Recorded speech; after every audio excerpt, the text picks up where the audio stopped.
Hello, welcome back to the reading of the poem of the Man God, written by Maria Valtorta, Volume 3, Chapter 273, Part 2. Jesus walks on the water. Jesus says, "Many times I do not even wait to be called when I see my children in danger, and many times I rush to help a son who is ungrateful to me. You are asleep, or you are seized by the worries and anxieties of life. I watch and pray for you. I am the angel of all men, and I look after you, and nothing grieves me more than the impossibility of interference, because you refuse my intervention, because you prefer to act on your own, or worse still, you ask the evil one to help you. Like a father who hears his son say to him, 'I do not love you, I do not want you, go out of my house.' I am mortified, and I suffer more than I did because of my wounds. But if you do not say to me, 'Go away,' and you are absent-minded only because of the worries of life, then I am the eternal watchman, ready to come even before he is called. And if I wait for you to say a word, as I sometimes do, it is only to hear you call me. How pleasant, how sweet it is to hear men call me, to hear that they remember that I am the Savior. I will not mention the infinite joy that pervades and exalts me when there is someone who loves me and calls me without being in need. He calls me because he loves me more than he loves anybody else in the world, and is filled with joy as I am, only by calling Jesus, Jesus, as children call Mummy, Mummy, and they taste the sweetness of honey on their lips, because the simple word Mummy has in itself the taste of motherly kisses. The apostles were rowing, obeying my order to go and wait for me at Capernaum. And I, after the miracle of the loaves, went away from the crowds all alone, not because I disdained them, or because I was tired. I never disdained men, not even when they were bad to me. I became indignant only when I saw the law trampled, or the house of God desecrated. But then the interests of the Father were involved, not I. And I was on the earth as the first of the servants of God, to serve the Father of heaven.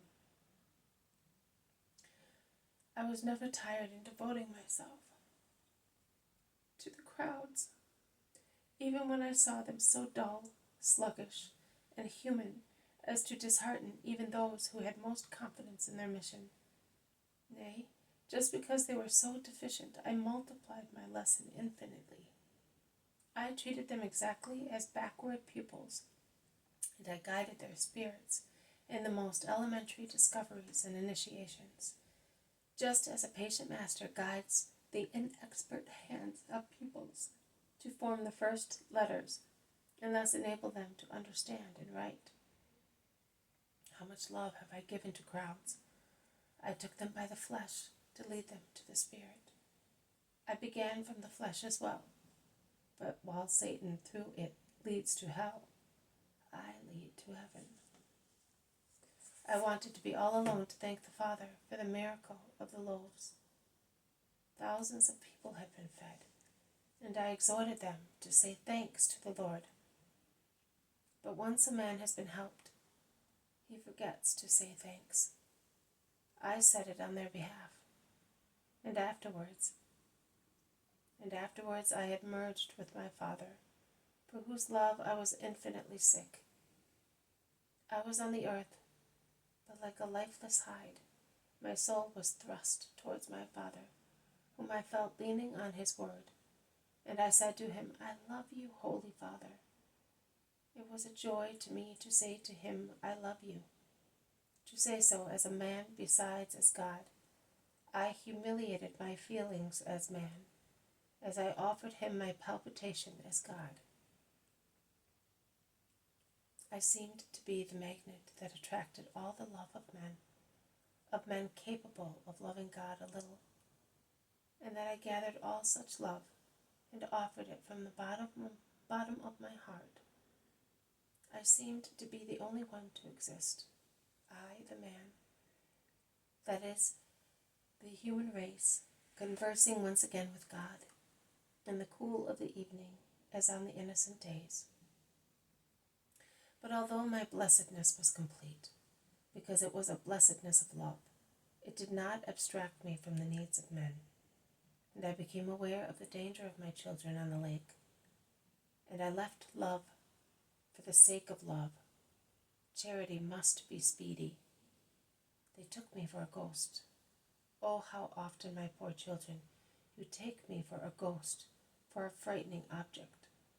If you always thought of me, you would know me at once. But you have other ghosts in your hearts, and that makes you dizzy. But I make myself known. Oh, if you only listened to me. Why was Peter sinking after walking so far? You said it, because his human nature overwhelmed his spirit. Peter was very much a man. Had it been John, he would not have dared immoderately, neither would he have changed his mind. Purity grants prudence and strength. But Peter was man, in the full meaning of the word. He was anxious to excel, to show that nobody loves the Master as he does. He wanted to impose himself, and only because he was one of mine, he thought he was above the weakness of the flesh. Instead, poor Simon, his results when he was tested was far from being sublime. But it was necessary that he might be later the one who was to perpetuate the mercy of the Master in the dawning church. Peter is not only overwhelmed by fear for his endangered life, but as you said, he becomes nothing but trembling flesh. He no longer thinks. He no longer looks at me. You all do the same. The more impending is the danger, the more you want to do things by yourselves, as if you were able to do things. You never go away from me or close your hearts to me or even curse me, as in the hours when you ought to hope in me and call me. Peter does not curse me, but he forgets me, and I have to impose my will to call his spirit to me, so that he may look at his Master and Savior. I absolve him beforehand of his sin of doubt, because I love him.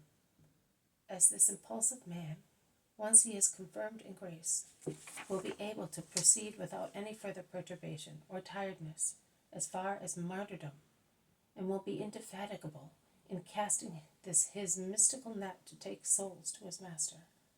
And when he invokes me, I do not walk, I fly to help him, and I hold him tight to lead him to salvation. My reproach is a mild one, because I understand the extenuating circumstances of Peter. I am the best advocate and judge there is, and there has ever been, on behalf of everybody. I understand you, my poor children, and even when I say a word of reproach, my smile mitigates it. I love you. That is all. I want you to have faith, and if you do have it, I will come and take you out of danger. Oh, if the earth could say, Master, Lord, save me. One cry of the whole earth would be enough, and Satan and his sectarians would be immediately defeated. But you do not know how to have faith. I am multiplying the means to lead you to faith, but they fall into your slime as a stone falls into the slime of a marsh and are buried there. You do not want to purify the water of your souls. You prefer to be putrid filth. It does not matter. I do my duty as the eternal Savior, and even if I cannot save the world, because the world does not want to be saved, I will save from the world those who, in order to love me, as I am to be loved, are no longer of the world. This has been a reading from the poem of the Man God, written by Maria Valtorta, Volume 2, Chapter 273, Part 2, Jesus Walks on the Water. Thank you for listening. I will see you tomorrow. May God bless you, and may peace be with you.